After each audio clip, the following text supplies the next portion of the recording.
जय माता दी। नवरात्रि के तीसरे दिन की आप सभी को बहुत बहुत शुभकामनाएं। तीसरा दिन यानी माँ चंद्र घंटा की पूजा आराधना करने का स्वर्ण अवसर। इनके घंटे की ध्वनि से ही सभी दानव भयभीत हो जाते हैं। वैसे माँ चंद्र घंटा की उपासना नवरात्रि के तीसरे दिन की जाती है। जिस प्रकार एक राजा अपने महल तथा राज्य को सुरक्षित रखने के लिए उसके चारों ओर घेरा बंधवाता है, उसी प्रकार माँ दुर्गा की उपासना हमें अपने शत्रुओं से रक्षा करती है। तो चलिए आज हम माँ चंद्र घंटा की पौराणिक कथा का श्रवण करते हैं और आज के इस वीडियो में उनकी आराधना के लिए कौन से मंत्र का जप करना चाहिए उस विषय में भी हम आपको बताएंगे। तो चलिए आज की कथा आरंभ करते हैं। माँ दुर्गा का पहला रूप माँ शैलपुत्री है और दूसरा माँ ब्रह्मचारिणी स्वरूप है, जो भगवान शिव को पति रूप में प्राप्त करने के लिए वे धारण करती हैं।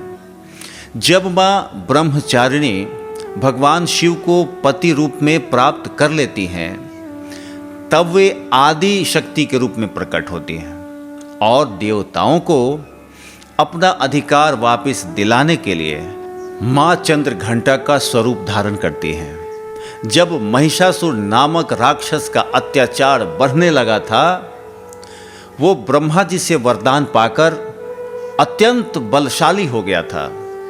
उसने स्वर्ग पर आक्रमण कर दिया था और युद्ध में सभी देवताओं को हराकर उसने स्वर्ग छीन लिया था। उस समय में देवी दुर्गा ने माँ चंद्र घंटा का अवतार धारण किया और इस प्रकार देवी चंद्र घंटा की उत्पत्ति हुई। महिषासुर के अत्याचार से सभी देवतागण परेशान होकर भगवान ब्रह्मा, विष्णु और महेश के पास गए।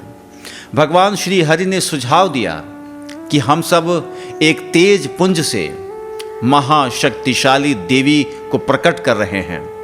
वही देवी दुष्ट महिषासुर की वध कर पाएंगे और इस प्रकार सभी देवताओं की ऊर्जा और तेज पुंज के माध्यम से एक जज्वल माँ देवी अवतरित हुई। माँ देवी को भगवान शंकर ने अपना त्रिशूल, भगवान विष्णु ने अपना चक्र, देवराज इंद्र ने अपना घंटा, सूर्य ने अपना तेज तलवार और सेना प्रदान की। जिस समय आद्य शक्ति अत्यंत प्रचंड रूप में माँ चंद्र घंटा स्वरूप से प्रकट हुई, उन्होंने महिषासुर का वध करके देवताओं की रक्षा की।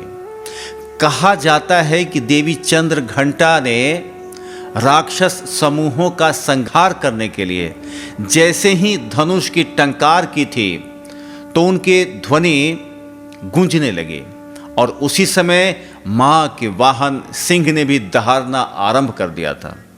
तत्पश्चात माता ने घंटे की आवाज से उस ध्वनि को और बढ़ा दिया था। धनुष की टंकार, सिंह की दहाड़ और घंटे की ध्वनि से संपूर्ण दिशाएं गुंजमान हो उठी। इस भयंकर शब्द और प्रताप से देवी दुर्गा ने दैत्य समूहों का संहार किया और विजय प्राप्त की। माँ चंद्र घंटा असुरों के विनाश हेतु माँ दुर्गा के तृतीय स्वरूप में अवतरित हुई, जो भयंकर दैत्य सेनाओं का संहार करके देवताओं को उनका भाग दिलाया। माँ चंद्र घंटा भक्तों को वांछित फल दिलाने वाली माता है। वे संपूर्ण जगत की पीड़ा का नाश करती हैं। वे दुर्गा की तीसरी शक्ति हैं, यानी चंद्र घंटा माता। नवरात्रि उपासना में तीसरे दिन उन्हीं की विग्रह की पूजन और आराधना किया जाता है। इनका ये स्वरूप परम शांतिदायक है और कल्याणकारी माना जाता है।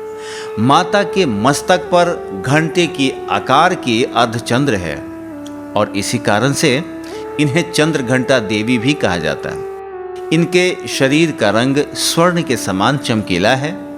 इनके 10 हाथ हैं। इनके 10 हाथों में खड्ग आदि शस्त्र तथा वाण आदि अस्त्र आदि विभूषित है। इनका वाहन सिंह है।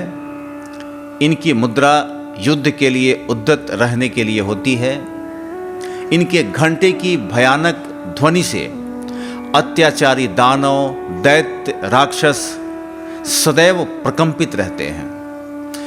नवरात्रि की दुर्गा उपासना में तीसरे दिन माँ चंद्र घंटा की पूजा का अत्यधिक महत्व बताया गया है। माँ चंद्र घंटा की कृपा से उसे अलौकिक वस्तुओं के दर्शन होते हैं, दिव्य सुगंधों का अनुभव होता है और विविध प्रकार की दिव्य ध्वनियाँ सुनाई देती हैं।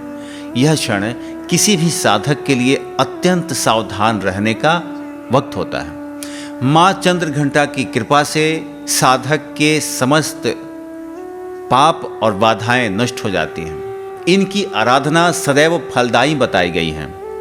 इनकी मुद्रा सदैव युद्ध के लिए अभिमुख रहने की बताई गई हैं। इसीलिए भक्तों के कष्ट का निवारण ये अत्यंत शीघ्रता से करती हैं।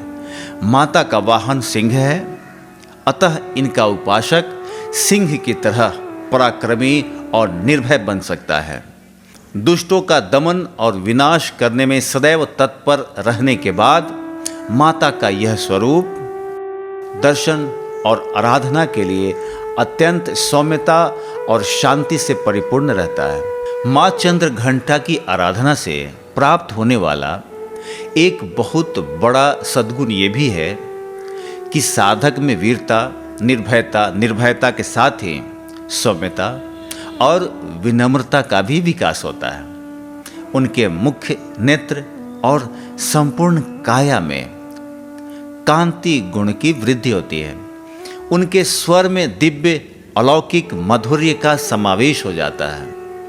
माँ चंद्र घंटा के भक्त और उपासक जहाँ भी जाते हैं, लोग उन्हें देखकर शांति और सुख का अनुभव करते हैं। ऐसे साधक के शरीर से दिव्य प्रकाश युक्त परमाणुओं का अदृश्य विकिरण होता है और यह देवक्रिया साधारण चक्षुओं से दिखाई नहीं देती, लेकिन साधक और उसके संपर्क में आने वाले लोग इस बात का अनुभव अच्छी तरह से कर सकते हैं। इसलिए हमें चाहिए कि हम अपने मन, वचन, कर्म और काया को निहित विधि विधान के अनुसार परिशुद्ध और पवित्र करके माँ चंद्र घंटा के शरणागत होकर उनके उपासना और आराधना में तत्पर हो जाएं। उनके उपासना से हम समस्त सांसारिक कष्टों से विमुक्त होकर सहज ही परम पद के अधिकारी हो सकते हैं। और इसलिए मनुष्य को निरंतर उनके पवित्र विग्रह को ध्यान में रखकर साधना की ओर अग्रसर होने का प्रयास करना चाहिए। उनका ध्यान हमारे इंद्रलोक और परलोक दोनों के लिए परम कल्याणकारी है और सद्गति प्रदान करने वाला है। माता चंद्र घंटा की पूजा करने के लिए प्रातः ब्रह्म मुहूर्त में उठकर स्नान आदि से स्वच्छ हो जाना चाहिए। पूजा के स्थान पर गंगाजल इत्यादि की छिड़काव कर लेनी चाहिए। फिर माँ चंद्र घंटा का ध्यान करके उनके समक्ष दीपक प्रज्वलित करना चाहिए। तत्पश्चात उन्हें अक्षत, सिंदूर, पुष्प, धूप, दीप, गंध इत्यादि से पूजन करनी चाहिए। माँ को प्रसाद रूप में फल, केसर तथा दूध से बनी मिठाइयाँ या खीर का भोग लगाना चाहिए। तत्पश्चात उनकी आरती करनी चाहिए, स्तुति करनी चाहिए, उनकी कथा का श्रवण करनी चाहिए और पूजा के अंत में जाने अनजाने में हुए किसी भी अपराध के लिए क्षमा याचना भी कर लेनी चाहिए। इस दिन माता के लिए दूध से बने मिष्टान की भोग लगानी चाहिए। कहा जाता है कि माता को शहद यानी मधु भी अत्यंत प्रिय है। इस दिन ओम देवी चंद्र घंटाए नमः इस मंत्र का जाप पूरे दिन करनी चाहिए। इस प्रकार संपूर्ण विधि विधान के साथ नवरात्रि के तीसरे दिन माँ चंद्र घंटा की पूजा आराधना करके उनसे आशीर्वाद की याचना करनी चाहिए। इस प्रकार माँ भगवती में 9 दुर्गा का स्वरूप लेकर महिषासुर, धूम्रलोचन, चंडमुंड, शुंभ निशुंभ इत्यादि अनेक दानवों का नाश किया था। उसी प्रकार इस नवरात्रि के पावन अवसर पर माँ दुर्गा की आराधना करते हुए अपने अंदर के दानव का नाश कर परम धाम को प्राप्त कर सकें, ऐसा ही प्रयास हमें करना चाहिए। माँ चंद्रघंटा देवी दुर्गा का शक्ति स्वरूप हैं। इनके अंदर ब्रह्मा, विष्णु और महेश तीनों देवों की शक्तियाँ समाहित हैं। उनकी 8 भुजाओं में कमल, धनुष, वाण, खड्ग, कमंडल, तलवार, त्रिशूल और गदा जैसी अनेक अस्त्र शस्त्र धारण करती हैं। वे अपने गले में सफ़ेद फूलों की माला पहने माँ अपने मस्तक पर चंद्रमा के साथ ही रत्न जड़ित मुकुट भी धारण करती हैं। वे सदैव युद्ध की मुद्रा में रहते हुए भी साधना में लीन रहती है। तो ये थी आज के नवरात्रि के तीसरे दिन माँ चंद्रघंटा से जुड़ी हुई पौराणिक कथा और इनकी पूजा विधि। हमें आशा है कि आज की कथा आप सभी को अच्छी लगी होगी। तो आप इस वीडियो को लाइक कीजिए और अपने परिवार और मित्रों में इसे शेयर कीजिए।